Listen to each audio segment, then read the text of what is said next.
Hace 38 años conocí al profesor Vieites en la escuela secundaria técnica a la cual asistí, Werner von Siemens, una escuela técnica alemana, una escuela de telefonía. Y durante casi 3 años él nos enseñó castellano. Él era realmente lo que se denomina un profesor. A los que enseñan en las universidades se los llamó inicialmente profesores, porque se pensaba que ellos tenían algo que profesar, ¿no? Profesar quiere decir considerar que determinada creencia es verdad y que por lo tanto tiene que ser transferida, debe ser transferida, ¿no? Tengo una profesión que hacer. Por eso decimos nosotros, bajo tu profesión de fe durante el bautismo. Y el profesor Vieites nos enseñó a amar el nutrido y amplio lenguaje de Miguel de Cervantes. Otros profesores establecían reglas muy suaves, ¿no? Haga la tarea cuando pueda, progrese según su propio paso. Pero con el señor Vieites era la antigua, no funcionaba así. Nada de esos mimos enfocados en el alumno que tiene la psicología moderna. Si eras su estudiante, tenías que hacer lo que él decía. Y practicaba lo que nos decía que practicáramos durante todo el tiempo que él dijera, del modo que él quería que lo hiciéramos. Si nos decía que redactáramos un ensayo o un cuento, redactábamos un ensayo o un cuento y lo leíamos en voz alta junto al pizarrón para practicar, decía él, la buena dicción. Si nos decía que durante el fin de semana leyéramos el Quijote, lo teníamos que leer completo. No había excusas. Y dábamos obviamente un resumen frente a la clase. Vieites no toleraba el mínimo error de ortografía, obviamente. Pero había algo acerca del señor Vieites que nos hacía tomarnos en serio su clase y que hacía que tomáramos en serio lo que él enseñaba. Una realidad que a mí me mantuvo en el juego. Él sabía de literatura universal como nadie que yo hubiera conocido. De hecho, mientras no lo conocí, yo creía que era imposible que un ser humano de carne y hueso pudiera saber tanto. Algunas veces llegábamos y él comenzaba a hablar de William Shakespeare, Dante Alighieri, Homero, Gabriel García Márquez, Aristóteles, Julio Cortázar, Emilio Salgari, Julio Verne, y era como si nos transportara a otro mundo. No daba clases porque se quedaba hablando de los autores y por qué habían escrito y cómo había surgido el talento de cada quien. Entonces decía lo que nos costaba tanto trabajo creerle. Si ustedes confían en mí, si se ponen en mis manos durante la hora que yo estoy con ustedes, si hacen lo que les digo que hagan, un día ustedes van a ser capaces de hacer lo que yo hago. Un día la literatura estará en ustedes. La literatura viajará en sus genes. Y como todo gran maestro, lo que hacía era enseñar con pasión, con amor. No era alguien que venía a perder el tiempo, a masticar chicles. No, él tenía un amor por la literatura, por el buen lenguaje, por nuestro castellano. Hizo amor por los estudiantes. Él hacía de cuenta que éramos sus hijos, nos amaba. Y la verdadera enseñanza es siempre una forma de amor. Todos los padres sabemos esto, por eso ponemos los trabajos manuales en el refrigerador, en la nevera, en la heladera, como se diga. Por eso es que le leemos a los niños y nos dejamos ayudar en los quehaceres de la casa que haríamos con mucha más rapidez sin ellos. Pero la buena enseñanza es siempre una forma de amor. Los grandes maestros hacen más que pasar información. Ellos ven más allá de nuestra vida rota, ¿no? Nos abren la mente y el corazón a un nuevo mundo. Y Jesús les pidió a todos los que podían ser seguidores suyos que en primera instancia lo recibieran como un maestro. Y él transportó a otro mundo a la gente que lo observó, a la gente que lo oyó, y luego dijo palabras que ellos tampoco podían creer.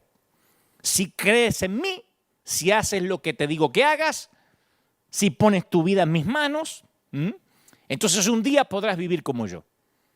Él era, entre otras cosas, el hombre más inteligente que ellos jamás habían conocido. Y él les dijo que si confiaban en él, que si ponían sus vidas en las manos suyas, un día ellos también serían capaces de tener su clase de vida. Un día esa misma literatura también estaría en ellos. Pero Jesús era maestro. Tenía la cualidad, que creo que por lo general poseen los locos o los genios, de estar tan convencido de tener la razón que aún el enfrentar una oposición intensa no lo hizo tambalear. Él era un rabí como ningún otro.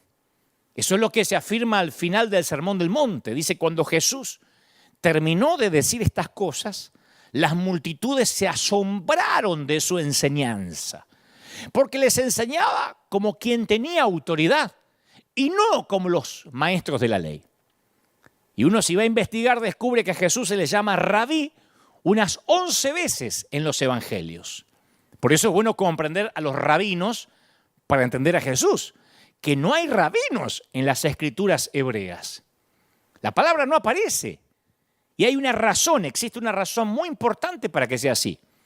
Cuando el sueño de una nación es la grandeza nacional, sus héroes suelen ser reyes o soldados. Pero conforme los sueños de Israel se fueron desvaneciendo en el exilio, los reyes y soldados comenzaron a ser reemplazados por una nueva clase de héroe, que era el maestro, el educador. Y los israelitas no tenían ni ejército, ni riquezas, ni poder. ¿Qué poseían entonces? Tenían un libro. Nadie más contaba con un libro como este pueblo. Y hablaba acerca de las grandes cuestiones ese libro de la existencia humana, proporcionaba guía para la vida, y eso los mantuvo unidos cuando perdieron todos los demás. Roma tenía ejércitos. Grecia tenía cultura. Egipto tenía riquezas. Fenicia tenía, ¿qué tenía? Barcos. Israel era el pueblo del libro. Y los rabinos conocían el libro. Entonces, cuando lo enseñaban, citaban a los grandes rabinos para dar una correcta interpretación de las escrituras. Los rabinos enseñaban y decían, ya lo dijo el rabino Shammai cuando mencionó, etcétera, etcétera. El rabí Gilel sostuvo que... Esa era la manera de enseñar. Ahora, no era una señal de mala enseñanza.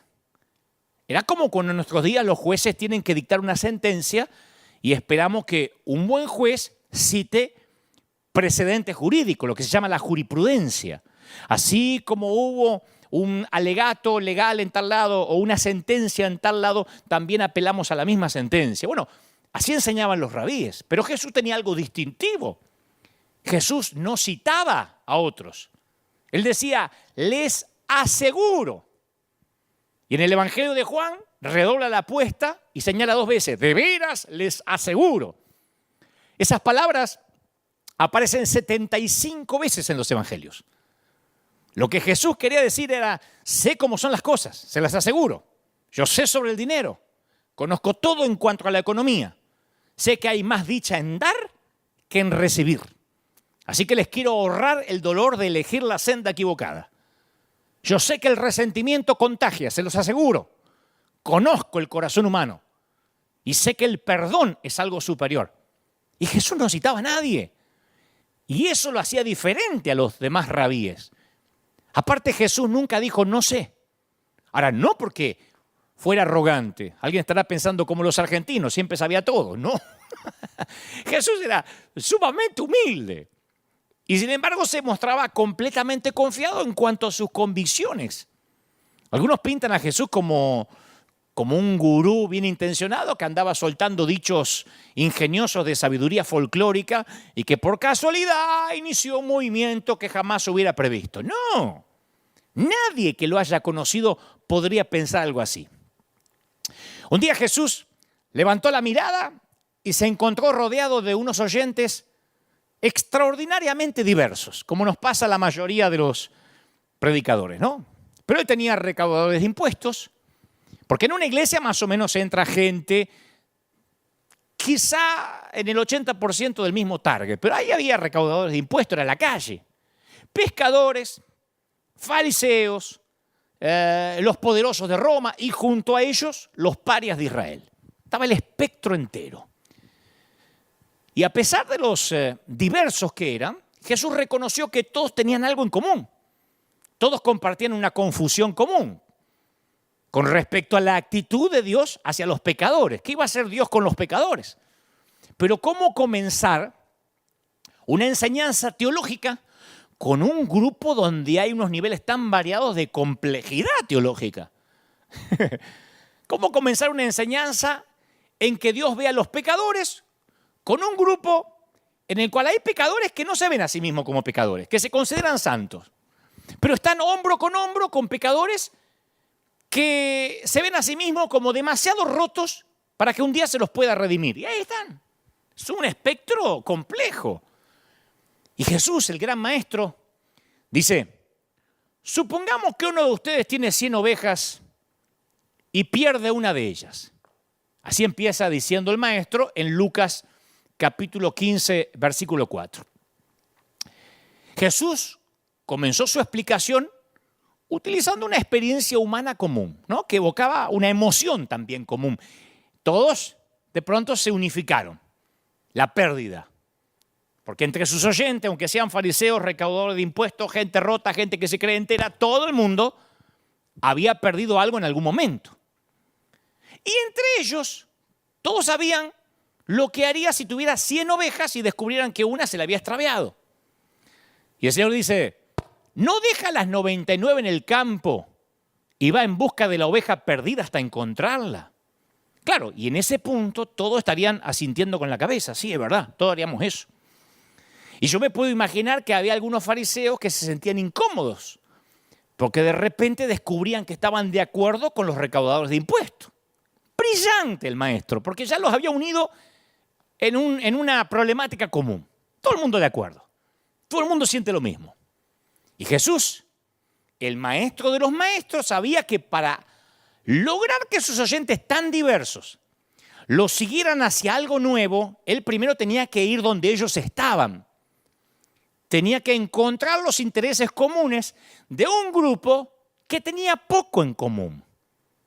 Así que esto fue lo que hizo. Y esto nos enseña a nosotros, Nos enseña a los predicadores, a los que transmitimos el mensaje, a interesarnos tanto por los demás que tenemos que ir donde ellos están antes de pedirle a la gente que nos sigue hacia donde nosotros estamos convencidos que deberían estar. Uno tiene que conectar con la gente para llevarlos al lugar donde creeríamos que deberían estar. Y eso hizo Jesús. Así que continuó diciendo, y cuando la encuentra, lleno de alegría, carga la ovejita en los hombros, vuelve a casa, reúne a sus amigos y les dice, alégrense conmigo, encontré la oveja que se había perdido.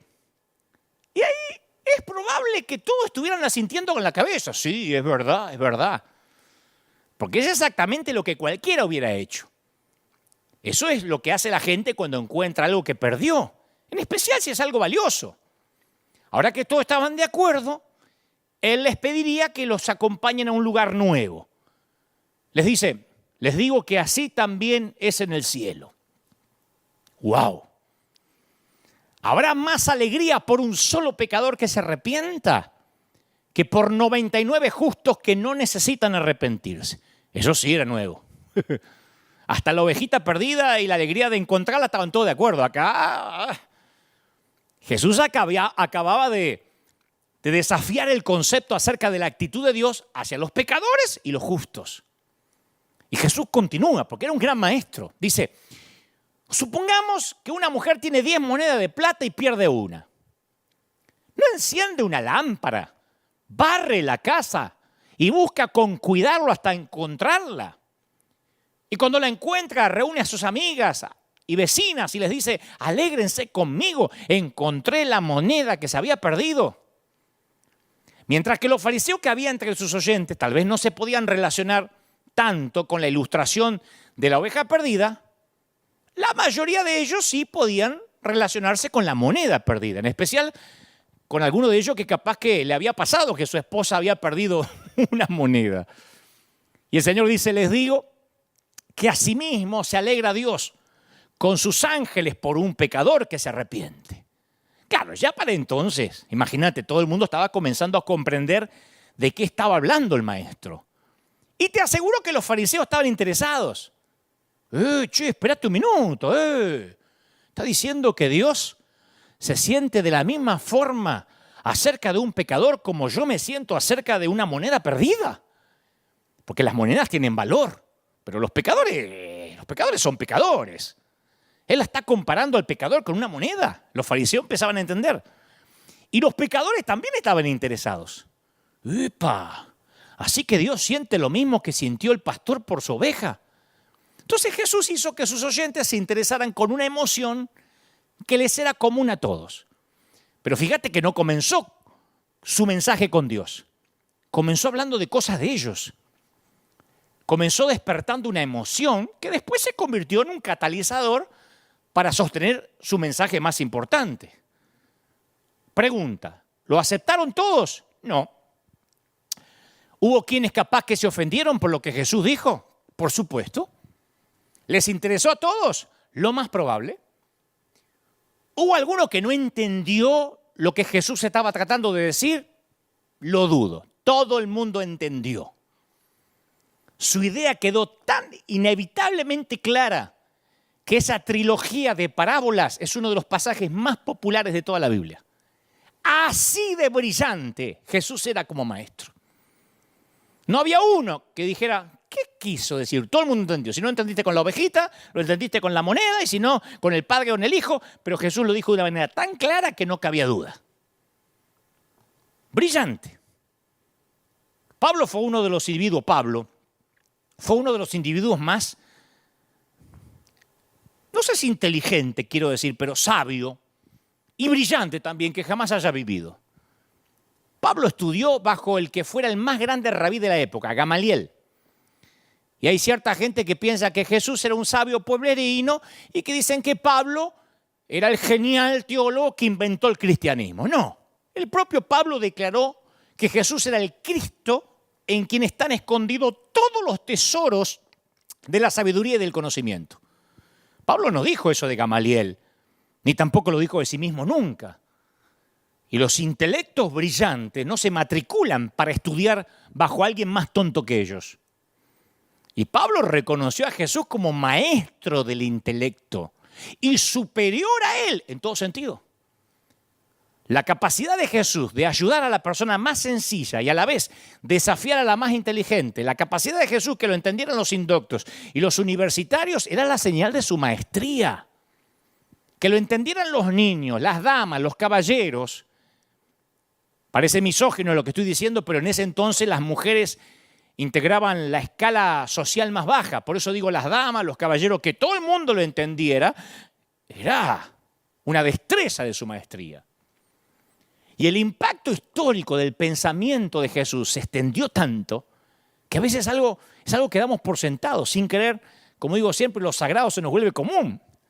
Los evangelios que registran la vida de Jesús y sus enseñanzas, estaba leyendo que han impactado tanto al mundo que se tradujeron en 2.527 idiomas. 2.527 idiomas. Para que te des una idea, el segundo libro más traducido es Don Quijote, que está disponible solo en 60 idiomas. La Biblia es el libro de mayor venta de todos los tiempos, según el libro Guinness de récords mundiales. Y una de las razones por las que a veces pasamos por alto esto, el método de enseñanza de Jesús, que a veces decimos, sí, bueno, era Jesús hablando de palomitas y de moneditas. No, Jesús enseñaba para cambiar vidas. En el sistema educativo de nuestros días tendemos a pensar que la enseñanza es transferencia de información. Viste que cuando uno va a la escuela, al colegio, a la facultad, a la universidad, a la secundaria, el maestro vierte información en el estudiante como si echara agua en una jarra vacía y luego te evalúan por una sola cosa. ¿Podés repetir como cotorra lo que el maestro dijo? ¿Y cuál es la pregunta número 1 en cualquier clase? Si sos maestro seguro lo sabés. Profesor, ¿esto lo va a tomar en el examen final? Nosotros teníamos una frase que era, ¿esto va para el examen? ¿Esto va para la prueba? O ustedes estudien todo. No, pero lo va a tomar en el examen final, si no, ¿para qué lo ibas a estudiar? Entonces todos tomábamos notas a fin de recordar eso en el examen final. Pero nadie tomaba notas cuando Jesús enseñaba. ¿Por qué? Porque resulta natural recordar automáticamente aquello que cambia nuestras vidas. Yo estoy seguro que te acordás que hacías el 11 de septiembre del 2001, cuando te enteraste del ataque a las torres en Nueva York, en Manhattan. O estoy seguro que no necesitas anotar dónde estabas o qué hacías cuando te enteraste que un ser amado dio positivo del COVID. Hace unos años, saliendo del aeropuerto de Tel Aviv, yo lo he contado en otros mensajes, en Israel, yo salía de Tel Aviv y un rayo impactó contra el avión en que yo volaba, justo cuando estaba despegando. Fue unos segundos, pero yo tuve una experiencia religiosa, como dijo el profeta Enrique Iglesias. Tuve una breve charla con Jesús ahí mismo. Y yo recuerdo sin ningún esfuerzo ese momento. No necesité registrarlo en ningún lado, ¿no? Porque cuando uno tiene un impacto en la vida, se le graba a fuego, no necesita tomar notas para el examen final. El texto primario de Israel, que se repetía 2 veces cada día, se llamaba la Shema. Y se decía, escucha Israel, el Señor nuestro Dios es el único Señor. Ama al Señor tu Dios con todo tu corazón, con toda tu alma y todas tus fuerzas. Esa era la Torá. Corazón, alma y fuerza. Sabiduría. Esta es la sabiduría. Ama esto con corazón, alma y fuerza. Átala a tus brazos, átala a tu cabeza, ponla en la puerta. Ustedes recuerdan. Píntala en la entrada, repítela como lo primero en la mañana y lo último en la noche antes de irte a acostar. Habla de ella con tus hijos. Que te falte cualquier cosa en la vida, pero no esto. Ama a Dios con todo lo que eres. ¿Y qué eres? Corazón, alma y fuerza. Llega Jesús y alguien le dice, Señor, ¿cuál es el más grande mandamiento?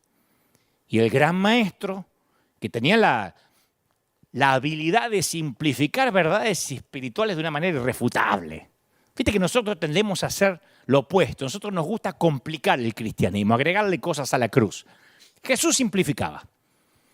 Así que Jesús citó a la Shema, que todo israelita devoto conocía. El Señor dijo, ama al Señor tu Dios, y dijeron, sí, ya lo sabemos.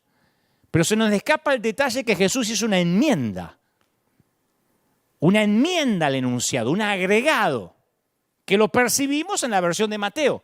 Él dijo, ama al Señor tu Dios con todo tu corazón, con todo tu ser y con toda tu mente. Él le añadió la palabra mente. Es lógico que un maestro iba a hacer eso. Él elevó el amor de Dios de la tercera a la cuarta potencia, le hizo cuatridimensional. El amar a Dios con la mente empieza cuando uno siente curiosidad por Dios. Oliver Holt supo decir, cuando una idea ensancha una mente, esa mente nunca regresa al tamaño original, a la forma original. Dios nos creó, yo mantengo siempre la opinión de que Dios nos creó con la capacidad de seguir aprendiendo hasta que muramos. Y aprender no es un lujo, es una cuestión de mayordomía, de administración de la mente. Pero en algún lugar del camino dejamos de ampliar la mente y comenzamos a vivir de recuerdos. Dejamos de crear el futuro y comenzamos a repetir el pasado. Y ese día comenzamos a morir porque dejamos de aprender. Cuando uno deja de aprender, deja de amar. ¿Cómo está diciendo? ¿Y por qué? Si dejo de aprender, dejo de amar a Dios. Porque el que ama siempre quiere saber más acerca de quién ama, ¿o no? Uno quiere saber todo de quién ama. Cuando aprendes más, ves más. Cuando los astrónomos observan el cielo, aprecian mejor las constelaciones, los planetas. Uno ve solo estrellas, ellos saben todo, porque aprendieron y lo aprecian más. El experto en genética hace un mapa del genoma humano y aprecia cada célula microscópica del ADN. El oceanógrafo explora la gran barrera de coral y aprecia cada color, cada especie. El físico que trata de atrapar los quarks aprecia los detalles de cada molécula. ¿Por qué? Porque sabe. Cuando un músico escucha una sinfonía, aprecia los acordes, las melodías, los instrumentos. El que no es músico no lo aprecia. Un sommelier cata un vino, que no es lo mismo que un borracho, un sommelier. Aprecia la textura. Dice, vino mendocino Malbec. El origen, el sabor. Mientras más sepas, más aprecias. Todos te entregan sus secretos si los amas lo suficiente. Si no, no. Jesús le dijo a la mujer samaritana junto al pozo, ustedes los samaritanos saben muy poco de aquel al quien adoran. Claro, porque cuando uno adora con ignorancia, la adoración está vacía. Cuando uno no aprende quién es Dios, adora, cuerdas de amor me sostienen. Ni sabe lo que a quién está adorando. Y Dios no quiere solo que lo adoremos, quiere que sepamos por qué lo adoramos. Dios es espíritu y quienes lo adoran deben hacerlo en espíritu y en verdad.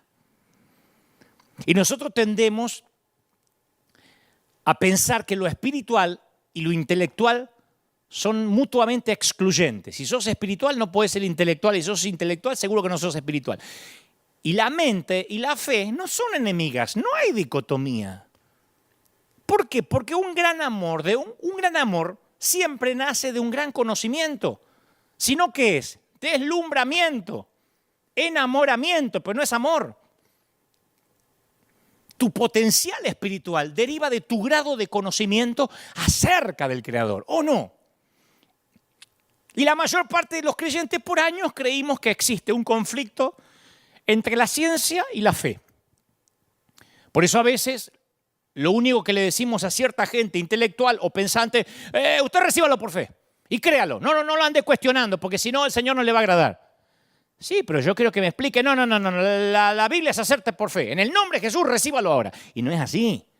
Capaz que alguien que no piensa mucho no cuestiona. Pero aquel que es pensante, hay mucha gente hoy en día que dice, a ver, explíqueme, si Dios es amor, ¿por qué hay pandemia? No sé, eso no se cuestiona, aleluya, no le podemos responder así. Vos no volverías a la consulta de un médico que mirara una placa de tu riñón y dijera, bueno, al parecer, parece que Dios permitió que se desarrolle una mancha, ¿Por qué no se va a su casa a orar? Venga dentro de 2 semanas, le vamos a sacar otra placa para ver si algo cambió. Vos querés un médico que comprenda el mundo natural de las causas y sus efectos.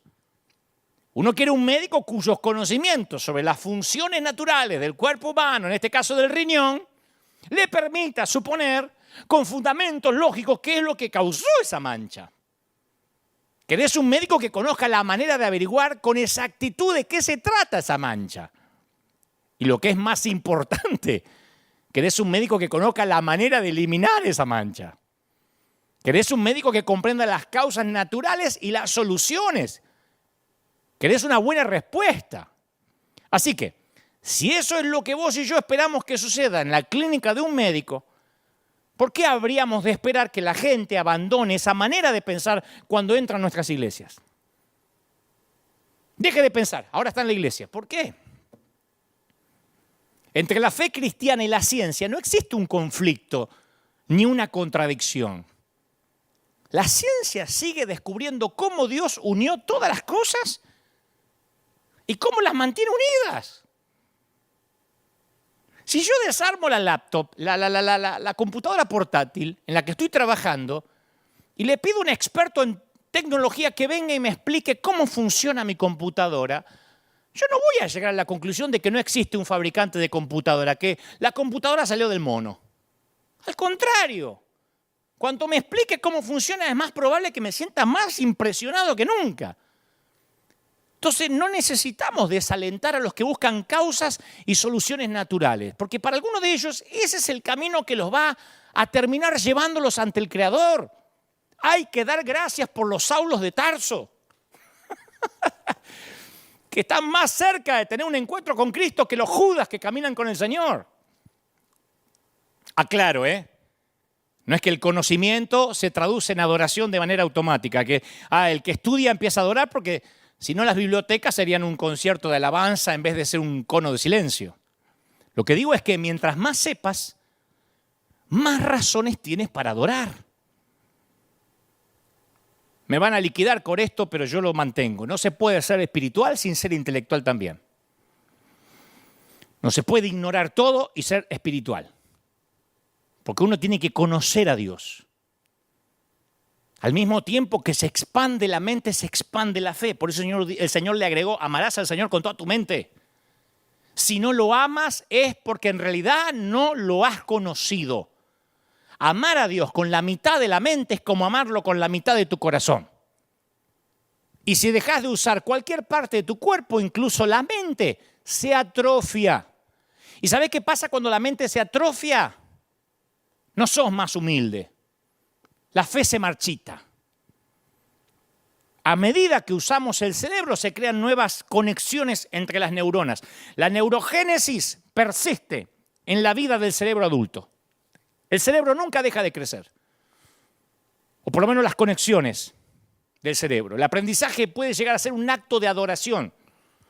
Los seguidores de Jesús sostenían que aprender algo en realidad los ayudaba a conocer y amar mejor a Dios. Ellos amaban la verdad. Y algunos líderes hemos creído por años que amar la verdad significa no leer nada secular, ni siquiera las noticias. Yo provengo de una generación que ni el diario podías leer porque era pecado, porque por ahí te tentabas y leías el horóscopo.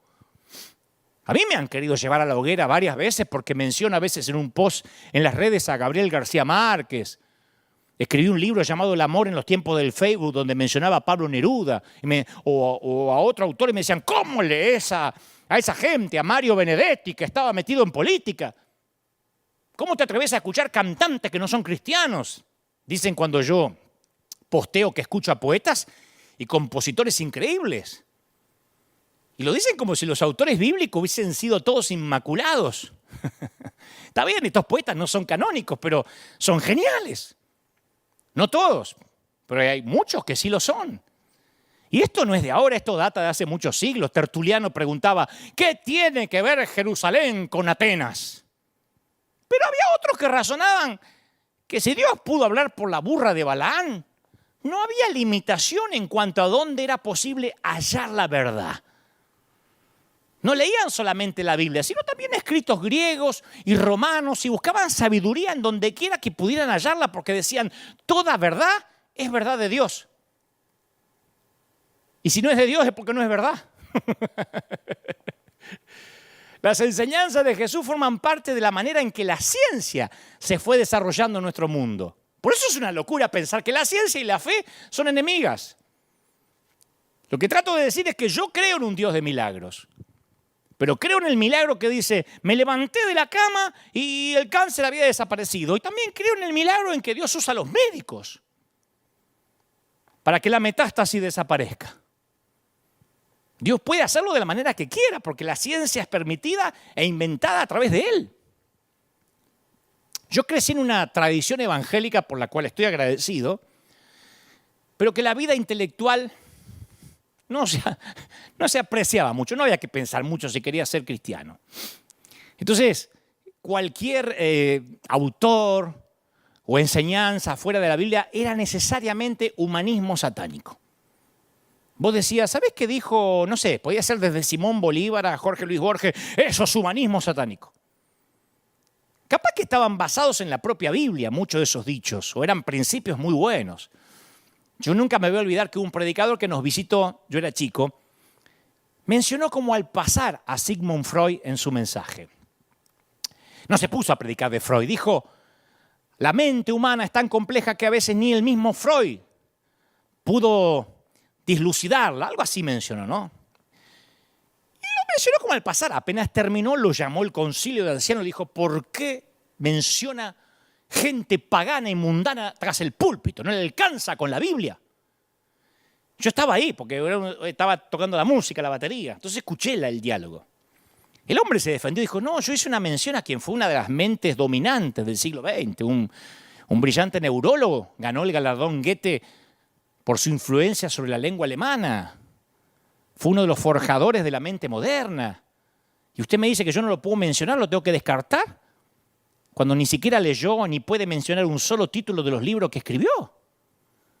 Y luego le dice a uno de los ancianos que lo estaba encarando, le dice una frase que me marcó, dice, yo no soy menos ungido por estar más capacitado intelectualmente, Si usted cree que unción es ignorancia, se equivocó de predicador. Yo no soy menos ungido por tener más capacidad intelectual. A mí me marcó eso. Amar a Dios con toda la mente quiere decir responder con sentido común a las personas con las que uno discrepa, en lugar de quemarlas en una hoguera. Amar a Dios con toda la mente quiere decir que uno no tiene que ponerse nervioso con respecto a dónde puede conducir un libro si el que lee está buscando sinceramente la verdad. Pero a veces tenemos miedo que el saber más va a atentar contra nuestra fe. Por eso por años no nos dejaban, no mire esto, no escuche tal profeta, ojo con ir a tal concierto, ojo con leer tal libro, que aquello es diabólico. Y pensaron que como ovejas nos podían manejar la vida como si fuera una Matrix. Y es al revés. Yo, gracias a que leí varios libros de religiones comparadas, yo puedo saber y entender lo que cree y por qué cree lo que cree un católico, un adventista, un testigo de Jehová. No me puede a mí decir un adventista, a ver, ¿por qué ustedes no respetan el sábado? Ah, no sé, porque ustedes son diabólicos, secta, Satanás. No puedo responder como un ignorante, porque así no era Jesús. Uno tiene que interiorizarse para poder responder con sentido común. Lo que pasa es que todos hemos recibido una fuerte influencia de lo que hemos visto como modelo. No pienses, no cuestiones, no te muevas de la Biblia, no compares, acepta todo por la fe. Y eso a veces se vuelve problemático si el enfoque que nos sirvió de modelo entra en conflicto con nuestro propósito, con nuestro llamado. ¿Me explico? Con la razón por la cual nos metimos en esto desde el principio. Yo me rendí al llamado de Dios, ¿sabes por qué? No para perpetuar un modelo o un estilo específico en mi predicación. No le dije que sí a Dios para perpetuar una manera de predicar, para preservar la doctrina de las asambleas de Dios. Yo le dije que sí con la esperanza de que Él me usara para causar un impacto en mi generación, para inspirar. Entonces yo no me puedo dar el lujo de ponerme a proteger el enfoque de la generación pasada que heredé, porque así se hizo siempre. No hay tiempo. Además, solo tengo una vida que dar para invertirla en esta gloriosa causa. Tu mundo y el mío está cambiando. Nos guste o no nos guste. Mira cómo cambió el 2020 con respecto al 19. Todo cambia a tu alrededor. Desde el número de cabellos en tu cabeza, que no son los mismos que había anoche, las arrugas en tu rostro, las amistades que aprecias. ¿Sabes cuántas veces en una consejería uno de los cónyuges alza su dedo contra el otro y dice, vos cambiaste, no sos la misma persona con la que me casé? Y sí, cambiamos. ¿Sabe cuántos empleados estaban trabajando felices en su empresa, en su fábrica, en la compañía? Y un día la compañía cambió de firma, el personal cambió, los jefes cambiaron, la línea de producción cambió y el ambiente cambió. Y los empleados dicen, ay no, antes no era, si añoramos los viejos tiempos, ya la fábrica no es lo de antes. Y no. Los países cambian, los gobiernos enteros son sacados del poder. Los jugadores de fútbol son viejos a los 35 y viene el recambio. Lloramos porque se va Suárez del Barça y en algún momento se tiene que ir. Y Messi también, se va a tener que ir. Tan pronto como creemos haber aprendido cómo criar un bebé, tenemos que disciplinar a aquel que empieza a caminar, ¿o no? Cuando uno se cree que es experto, tenemos que enfrentar esas extrañas criaturas conocidas como adolescentes. No paramos nunca de cambiar. ¿Te pusiste a mirar un globo terráqueo de hace 10 años atrás? De hace 10 años atrás, un globo terráqueo. Puedes decir, sí, es el mismo, ¿no? Desde la desaparición de la Unión Soviética hasta los cambios en África, cambió todo. Ya no es el mismo mapa. ¿Le pegaste una ojeada a un libro de astronomía de hace 10 años? De hace 10 años, del 2010. Los descubrimientos de los satélites han dejado obsoleto lo que sabíamos hace 10 años atrás. El conocimiento se desactualiza casi tan rápido como se escribe. Y si nosotros no entendemos por nuestra salud mental que nuestro equipo ganó la Copa el año pasado, no significa que lo va a ganar de nuevo. Porque somos los campeones morales. No. Peor todavía. porque uno de los cónyuges le prometió su amor a su cónyuge, a su esposo o esposa, no garantiza que la promesa se va a conservar dentro de 10 años.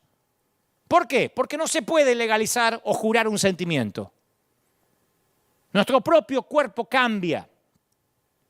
Nuestra capa de piel externa se renueva a sí misma cada 7 días. Cada célula de nuestro cuerpo se renueva cada 7 años. Y a medida que cambia nuestra edad o que aumenta nuestra edad, nuestro cerebro opera más con la parte de la memoria que con la parte visionaria. Y eso, ¿sabes qué hace? Puede anclarnos al pasado y hacernos perder interés por lo que Dios tiene por delante. Y señores, en algún punto de nuestras vidas tendremos que poner sobre un altar todo lo que conocemos con la promesa de un futuro que no conocemos todavía. Muchos de nosotros seguimos anhelando un nuevo futuro con el Señor, pero nos aferramos al pasado. Queremos que Dios haga algo nuevo por nosotros, pero nos negamos a permitirle que nos arrebate Dios todo lo viejo. Y parte de dejar lo viejo, ¿sabes qué es? Comprender que la gente puede cuestionar lo que creemos y eso no está mal. No podemos vivir atacando al que cuestiona lo que uno cree. Hay que explicarle.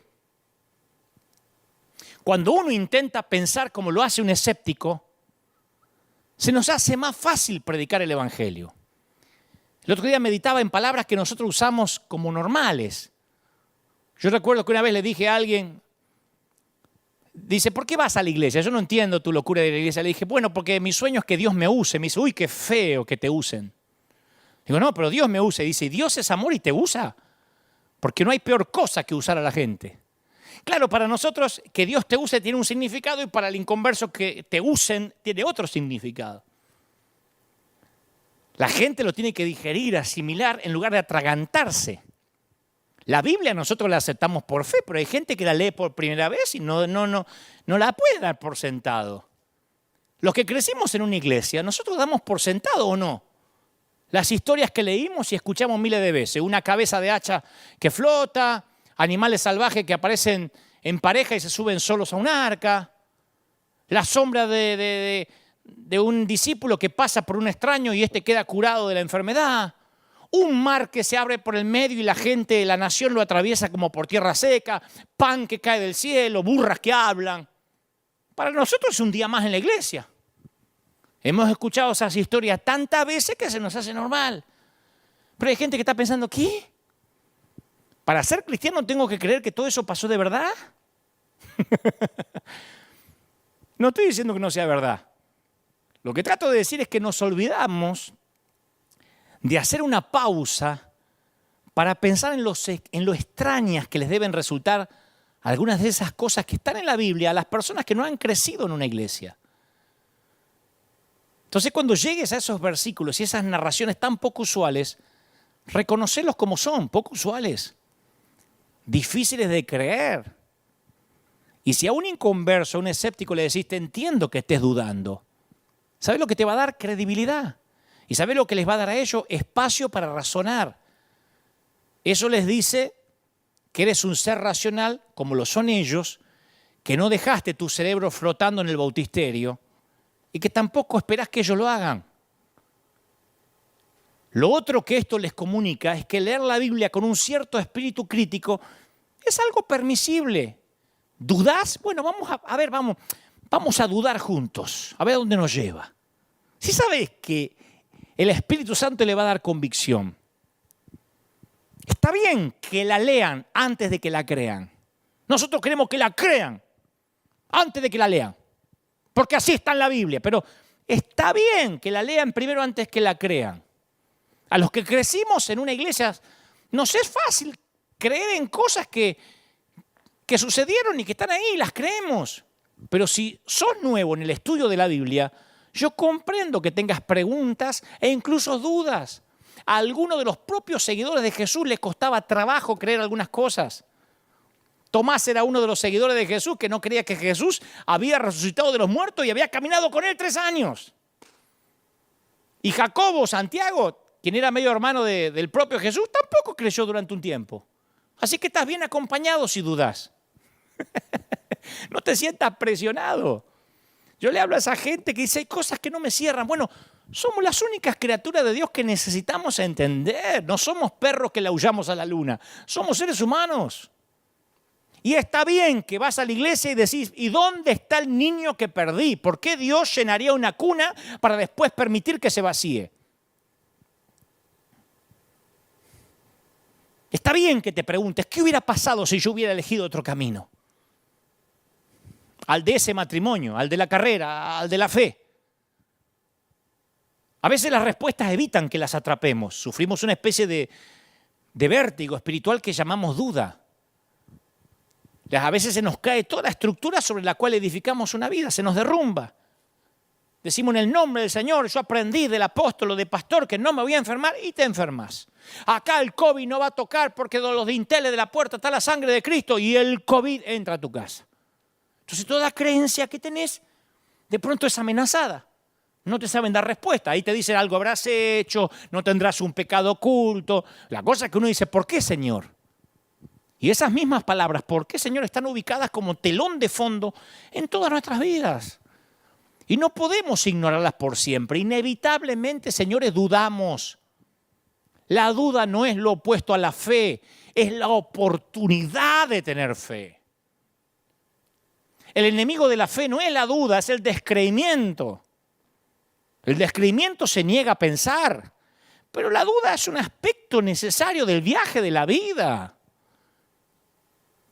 Leemos la Biblia y encontramos gente que dudó en todas las curvas del camino.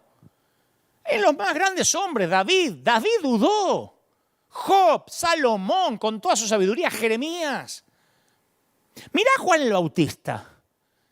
Juan el Bautista estaba bajo el arresto del rey Herodes y envió a sus hombres a preguntarle a Jesús, ¿eres tú el que va a venir o hay que esperar a otro? Era el primo. ¿Sabes lo que dijo Jesús de Juan? Juan es el más grande hombre de entre los nacidos de mujer. Y había pasado poquito tiempo de que Juan bautizara a Jesús, Pero lejos de las multitudes, dentro de la oscuridad de una celda, uno duda, como te pasa ahora. Y Juan no pudo evitar hacerse una pregunta, ¿eres el verdadero o capaz que me confundí? Y si eso le sucedió al más grande hombre nacido de mujer, como dijo Jesús, ¿vos creés que vas a estar exento de dudar y me van a juzgar en la iglesia porque dudo? No se puede dudar, acéptelo por fe. ¿Por qué? Yo fui criado en un hogar con padres cristianos y tuve que abordar mi propio lote de dudas. Las dudas son algo garantizado en los hogares cristianos. Tenés hijos que nacieron en la escuela dominical, van a pasar una adolescencia larga de dudas, más que si fueran hijos de padres inconversos. Porque los hijos de padres inconversos no tienen la necesidad de dudar. ¿Pero cómo? Si yo los cubría con la sangre, con el bebito. Me dijo el pastor que si le imponía las manos no se iban a perder. No se van a perder, pero van a dudar. ¿Por qué? Porque las cosas básicas de la fe ya están tan incorporadas que las dan por sentado. Y necesitan examinarlas antes de hacerlas propias. Si no, van a aceptar una fe de segunda mano, de forma prefabricada, la fe de sus padres, de tus padres. Si vivís por la fe de tus padres, está fregado. No es una fe viviente, no respira, es una reliquia. Necesitamos tener nuestra propia fe. ¿Te pensás que yo estaría parado acá por la fe de mi papá o de mi mamá que fue sanada de cáncer? Yo tuve que tener mis dudas, mis rebeldías, mis propios encuentros con el Señor hasta que no caí de bruces ante la presencia del Señor como Saulo de Tarso. Yo tuve que tener un encuentro porque hasta que no caí yo no sabía quién era Dios. De a oídas lo había oído. Por eso digo que la mayoría de nosotros necesita volver a instalar la palabra duda como algo amistoso, no como un enemigo. Vos podés traer tu bebito acá al altar, ay, cúbramelo con la sangre de Cristo. Y no es que, si no es lo mismo que cuando en la iglesia católica le tiran un poco de agua y se está bautizado, ya no se pierde más. No, uno va a tener que pasar por sus dudas. Hay otra palabra que necesitamos examinar, descreimiento. Eso no es duda. La duda se pregunta, el descreimiento se niega a escuchar las respuestas. La duda trata con los kilómetros difíciles de un buen viaje. El descreimiento es una calle sin salida. una negación a continuar el viaje.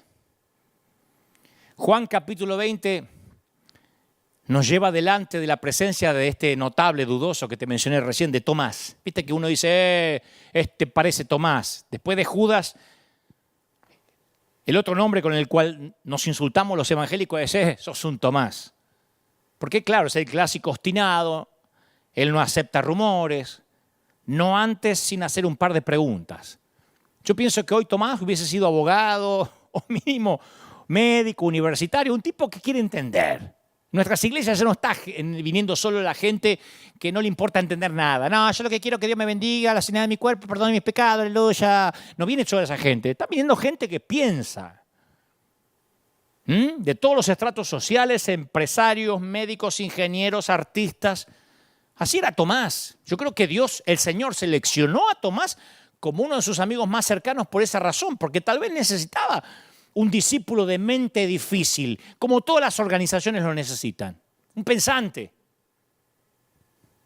¿A cuántas iglesias les hubiese salvado la vida tener un pensante en su comisión?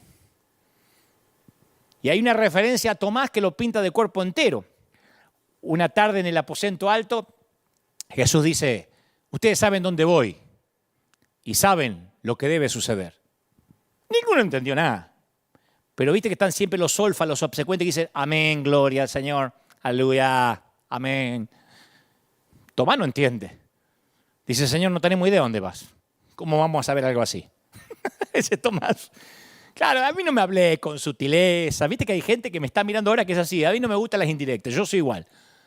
A mí me gusta, no soy grosero. Algunos piensan, ¿cómo contesta así en las redes? Yo no soy grosero, pero a mí me gusta el lenguaje directo, las palabras claras.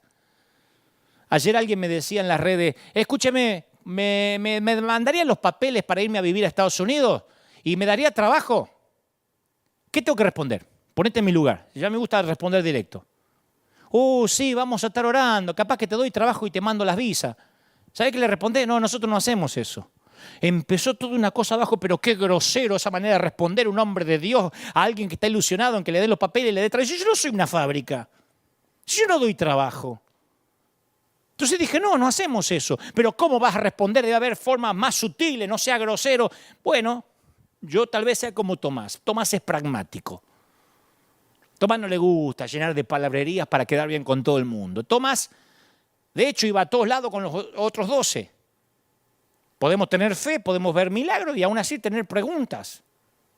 Jesús había aparecido en medio de sus amigos y Tomás no estaba. Ese fue el punto significativo. Porque yo pienso que Tomás, como pensador independiente que era, se había aislado cuando Jesús resucitó, ¿no? Y la duda, ¿a dónde florece? En la oscuridad, ¿viste? Como esos hongos que crecen en los lugares húmedos. La duda florece en la soledad fría del espíritu humano. Porque en la soledad las preguntas parecen más siniestras, lúgubres. Cuando vos ves la cuna vacía y te quedás solo, cuando se hace ese barro en el ataúd y terminó el funeral y volvés a casa y ves la silla vacía, ahí la duda crece. Ya no tenés el que te consuela, el que llora. ¿Dónde estaba Juan el Bautista cuando comenzó a cuestionar el contenido de sus propias predicaciones? En una celda, donde crecen los hongos. Tomás, ¿sabe qué dijo Juan 20:25? Si yo no veo en sus manos la señal de los clavos, yo creo que por eso Jesús se aseguró de tener un cuerpo redimido, pero con marcas, porque las necesitaba Tomás. Si yo no meto el dedo en el lugar de los clavos y metiere mi mano en su costado, no voy a creer. Yo creo que Tomás decidió, sabiendo Jesús lo que Tomás iba a pensar, Tomás decidió cómo tenía que ser el cuerpo glorificado de Jesús hasta el día de hoy. Porque no se entiende que un cuerpo glorificado conserve las heridas, pero la necesitaba Tomás. Tomás respondió con el credo de los escépticos. Voy a creer cuando lo sienta, sepan perdonar. Hay gente acá que me está mirando que es así. Yo tengo que hacer mi propia evaluación. A mí no me sirve. Empodérate y repite conmigo. Dile que está a tu lado, Ahora volteate a dos más. Ahora repite conmigo. Hay gente que le encanta. Ay, sí, me voy a empoderar. Rí conmigo. Aleluya. Hay gente que le encanta. Y hay gente que dice, no. A mí eso no me cabe. Hay gente que dice, yo quiero razonar, Y no es falta de fe. Pero nosotros estamos dispuestos a condenar a Tomás porque insistió en validar las noticias. Él no llamó imposible a lo que los discípulos dijeron. Nunca descartó el milagro. Quería examinar la evidencia personalmente. ¿Está mal? Otra escena, 8 días después. Dice que estaban todos los discípulos adentro y con ellos Tomás. Ahora sí estaba Tomás. Llega Jesús, estando las puertas cerradas, se puso en medio, o sea que atravesó la puerta o la pared. Juan 20, 26, y dice, pasa a vosotros, ¿sabes el miedo? Ahora es significativo que a pesar de las reservas que tenía Tomás, estaba entre ellos esta segunda vez. Viste que nosotros solemos echar al que tiene duda. Si usted duda, mejor que ni venga a la iglesia. Ahí estaba Tomás, con todas sus dudas. Esa es la diferencia entre la duda y el descreimiento. La duda dice, me quedo e investigo y averiguo. El descreimiento dice, me mando a mudar, crean lo que quieran, yo me voy a casa. La duda se queda para hacer preguntas y por eso recibe las respuestas. ¿Cuál de los discípulos tuvo el testimonio más genuino? ¿Quién más puso su mano donde se había hundido la lanza? Pensá. Para mí fue un privilegiado, Tomás. ¿Quién más puso su dedo tembloroso entre las muñecas de Jesús? ¿Quién más llevaría por el resto de su vida la memoria táctil del cuerpo resucitado? A él no se la contaron, ¿eh? Che, pero por ahí estaba medio tomadito. Ustedes viste que el Malbec te hace ver a Jesús, después de 3 Malbec ya ve a Satanás. No, él lo tocó. Le dijo a Tomás, poné aquí tu dedo y mira mis manos. Y acercá tu mano y metela en mi costado. Metela. No seas incrédulo cabezón, sino creyente. Porque los demás por ahí decían, che, Pedro, pues, a lo mejor la mente me hizo una mala pasada. Las ganas de ver a Jesús me hicieron que lo vea. Capaz que estamos viendo lo que tanto deseamos, pero Tomás sabía que sus manos, su memoria táctil, sus manos tenían la información concreta. Y luego se los dijo a todos. Jesús les dijo a todos, ¿por qué están turbados? ¿Por qué vienen a vuestro corazón estos pensamientos? Miren mis manos y mis pies. Ese mismo soy yo, palpad y ved. Un espíritu no tiene carne ni huesos, como veis que yo tengo. Y diciendo esto le mostró las manos y los pies. Lucas 24, 38. Se ve que Tomás no era el único que dudaba, porque se los tuvo que decir a todos. Tomás era el único que tenía lo que había que tener, un buen par de zapatos o sandalias puestas, para decir yo estoy dudando. Los demás estaban dudando, pero en silencio. Las dudas son útiles cuando nos llevan a alguna parte. Y la duda reprimida es tóxica, es nociva. ¿Viste cómo esa carta que te llega de impuestos de la FIP, del área ARES acá, de migraciones que no querés abrir? Decís, no, a veces son malas noticias, mejor no lo abro. Y luego de un tiempo el peso emocional excede cualquier peligro que pueda tener el sobre adentro. Te produce intereses emocionales que llevan tu fe a la bancarrota. Eso hace la duda. En cambio, las preguntas honestas nos llevan a declaraciones poderosas. ¿Sabe qué dijo Tomás? Tomás respondió y dijo, Señor mío y Dios mío. Tocó y dijo, Señor y Dios mío. Yo no puedo leer estas declaraciones de Tomás sin sentir una emoción poderosa. Es uno de los supremos momentos cruciales de toda la Escritura.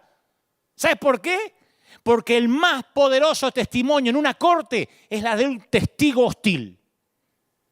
Tomás, el escéptico, el preguntón, el que hace las preguntontas, ahora reemplaza sus preguntas con una exclamación, Señor mío y Dios mío. Increíble.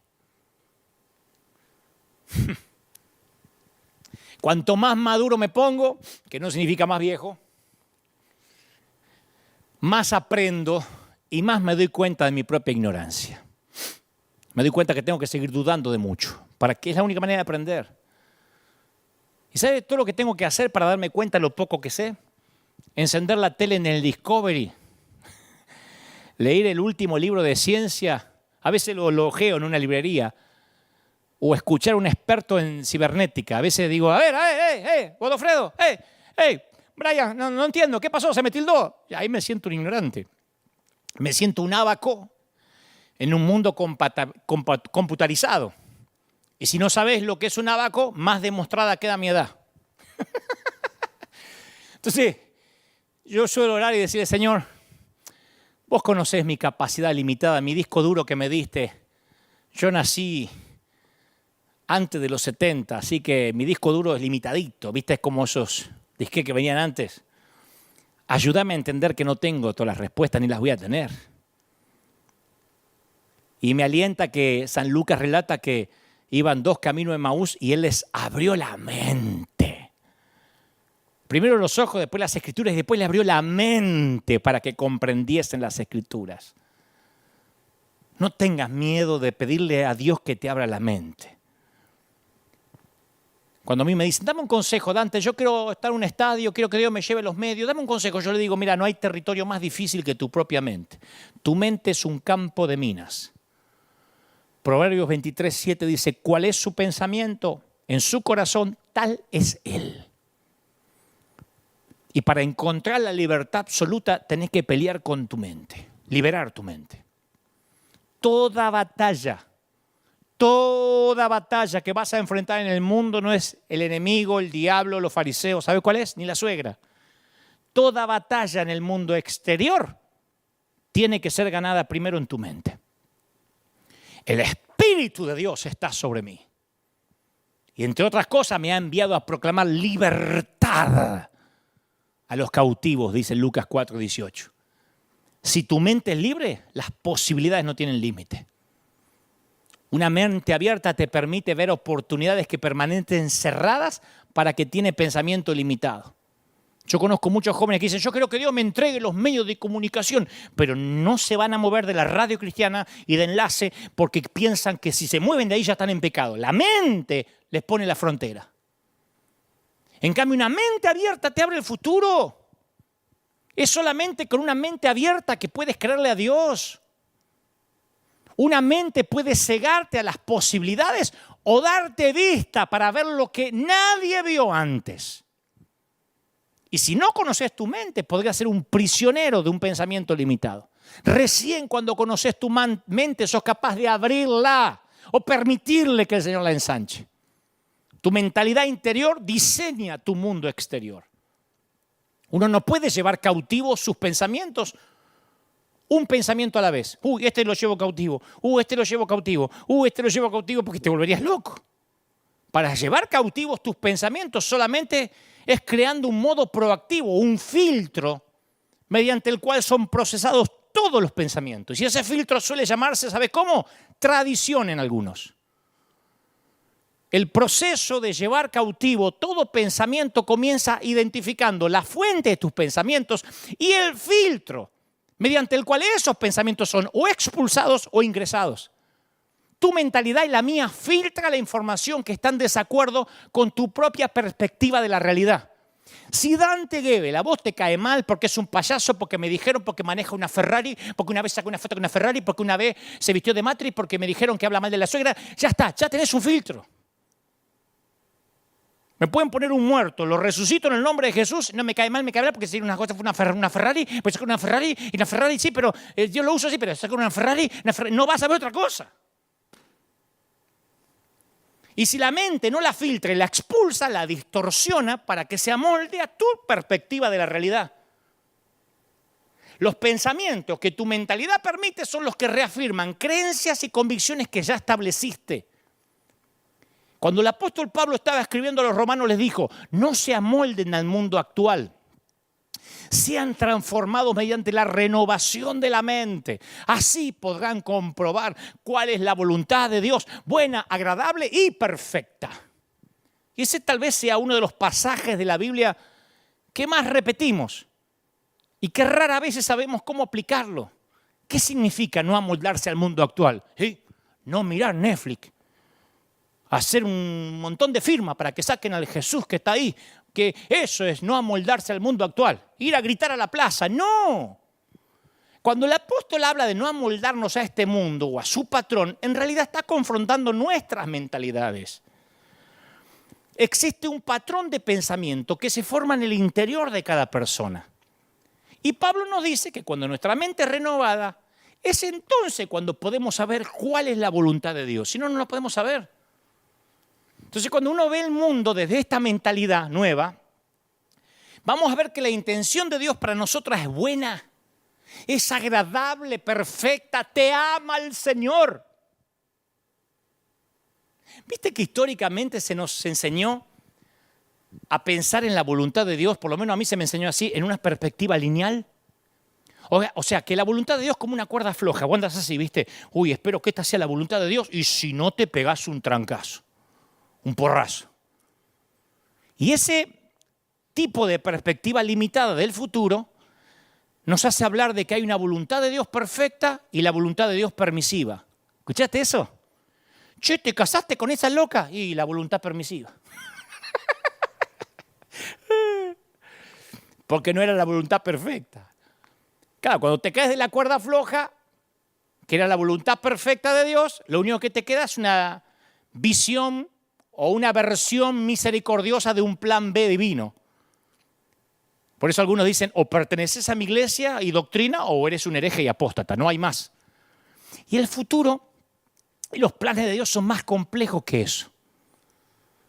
Para mí me hace mucho sentido que un Dios infinito tenga un montón de futuros infinitos y hermosos que nos esperan. Cuando Pablo dice que podemos encontrar o comprobar la buena voluntad de Dios perfecta para nuestras vidas, nosotros pensamos en un sendero, en una línea, en un camino. ¿Y si el futuro fuera más hermoso y complejo que eso?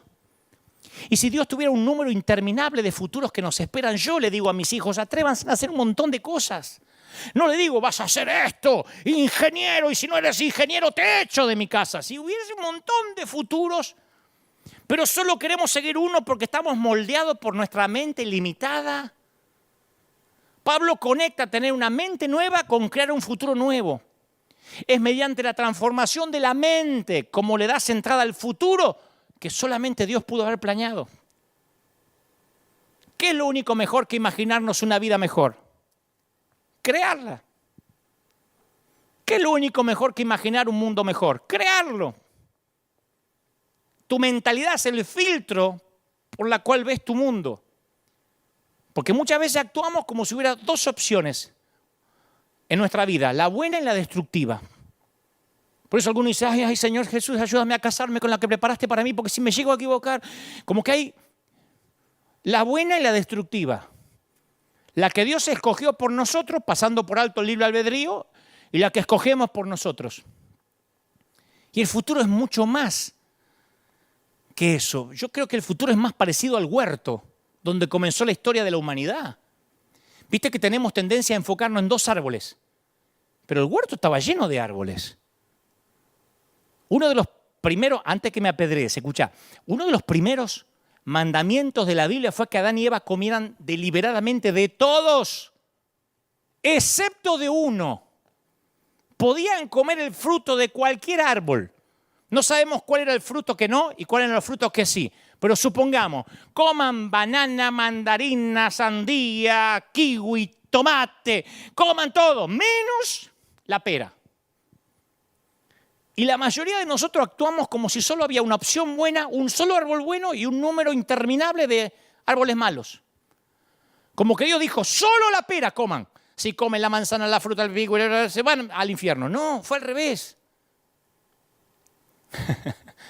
No es así como comenzó la historia del mundo y no es así como la historia continúa. Dios dijo, coman de todos, menos de este.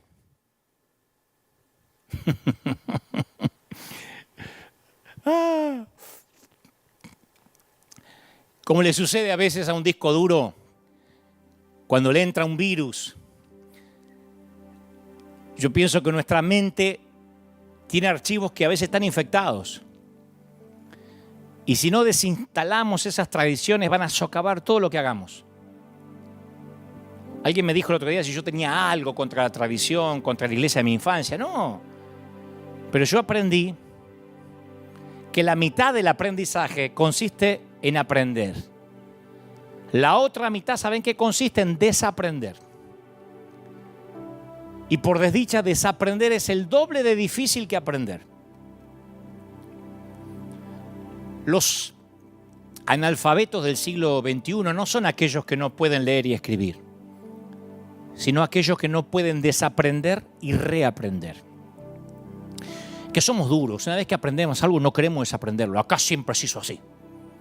Una vez que creemos algo, no queremos descreerlo.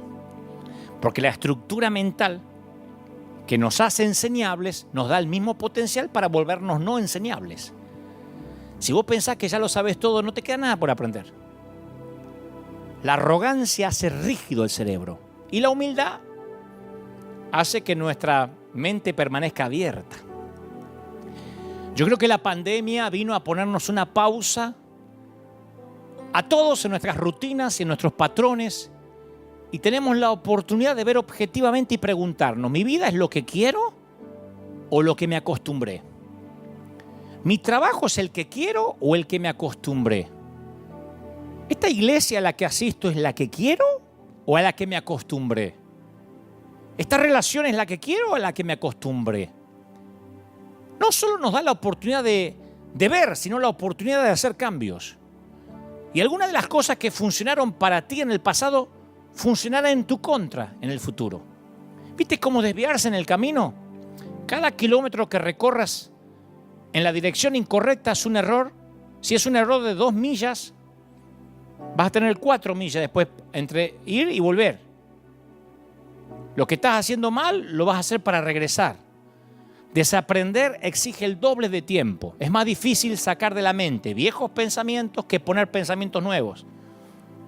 A mí me dan un ejército de inconversos y yo soy el tipo más feliz. Yo voy a convenciones, he ido a convenciones de médicos, de dentistas. Estuve antes de la pandemia hablándole a un montón de universitarios. Yo soy el tipo más feliz porque puedo traer conocimientos que para eso son nuevos. Pero cuando tengo que enfrentarme a un grupo de líderes, de gente que cree saber todo, ese es el desafío que enfrentó Jesús. Si vos analizás las enseñanzas de Jesús, te vas a dar cuenta que el aprendizaje no era su objetivo principal, sino el desaprendizaje.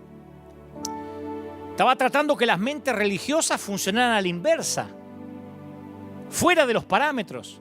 Ustedes han oído que se dijo, pero yo digo. Estaba desinstalando conceptos del Antiguo Testamento con verdades nuevas. Ustedes han oído que se dijo ojo por ojo y diente por diente. ¿Qué crees que pasaba cuando decía eso Jesús? Aplaudían. ¡Amén! ¡Aleluya! ¡Ojo por ojo! ¡Diente por diente! Pero yo digo, no resistan al que les haga mal. Si te dan una bofetada en la mejilla derecha, volverle la otra. ¿Qué creen que pasaba? ¿Que ahí aplaudían? Ustedes han oído, ama a tu prójimo y odia a tu enemigo. ¡Amén! Di conmigo, odia a tu enemigo, odia a tu enemigo. O están todos así ya preparados para repetir. Pero yo les digo, amen a sus enemigos y oren por quienes nos persiguen. La mitad del crecimiento espiritual consiste en aprender lo que no sabemos. La otra mitad en desaprender lo que creemos saber. Termino con esto. El inválido de Juan 5 es el ejemplo de lo importante que es desaprender. 38 años lisiado y creía que solo había una manera de ser sanado. Señor, no tengo a nadie que me meta en el estanque cuando se agita el agua. Cuando me trato de meter, se metió otro. 38 años suponiendo algo. Él solo tenía una categoría para la sanidad, basado en una superstición. Él daba por sentado que no se podía sanar, prisionero de lo que creía saber. ¿Qué hizo Jesús? Desinstaló esa creencia con unas pocas palabras. Levántate, toma tu lecho y anda. No le dijo, ponete acá, que cuando se mueve el agua te pateo para que entre primero. Lo liberó. No solo liberó al hombre en su físico, lo liberó de su sentido cognoscitivo, en su mente. Eso es la fe, desaprender las viejas creencias que nos tienen cautivos. Es más que una simple modificación de la conducta. La fe involucra la sinaptogénesis. La fe consiste en reorientar los circuitos del cerebro. Cuando nosotros usamos la fe, reclutamos nuevas células y reorientamos las conexiones en las neuronas. Estamos bajando un nuevo sistema operativo, una nueva app, una nueva aplicación que reconfigura la mente. Dejamos de tener pensamientos humanos y tenemos los pensamientos de Dios. Filipenses 2:5 dice, la actitud tuya debe ser como la de Cristo. Y cuando usamos la fe, nuestro cerebro se reorganiza en sintonía con el Espíritu Santo y desarrolla en nosotros la mente de Cristo. De otro modo, tu mente se va a encoger al tamaño de tu lógica. Viste que hay como una animosidad contra pensar en nuestras iglesias. Tenemos que cambiar. Desconfiamos de la creatividad, de los cambios, y el cambio siempre amenaza la tradición. Yo digo siempre que es más fácil encontrar algo incorrecto en lo nuevo que admitir que hay algo incorrecto en la vieja forma de hacer las cosas. Y no me digan, yo soy fiel a la senda antigua, porque la fidelidad, mi viejo, no consiste en mantener el fuerte en pie, en defender la doctrina. La fidelidad es la valentía para encarar el evangelio. La fidelidad es jugar a la ofensiva en el reino. Y si seguimos tratando de resolver los desafíos nuevos con ideas viejas, vamos a terminar frustrados como tantos. No hagas las cosas como se hicieron siempre. No escuches a los que fracasaron. Necesitamos seguidores de Cristo que amen a Dios con toda su mente, que moldeen las culturas de las aulas, los noticieros, las salas de programación. No necesitamos gente que diga, hoy te metiste en un canal mundano, socialista. Necesitamos mentes santas que se metan, que permeen la sociedad, que compongan canciones, que hagan películas, que redacten normas, que planten compañías. Necesitamos más innovadores y menos comentaristas, menos críticos en las redes y más creadores, menos imitadores y más soñadores, llevando cautivo todo pensamiento para que se someta a Cristo. ¿Será que nuestra falta de ideas es una falta de amor? Mientras más ames a Dios, Él te entregará sus secretos.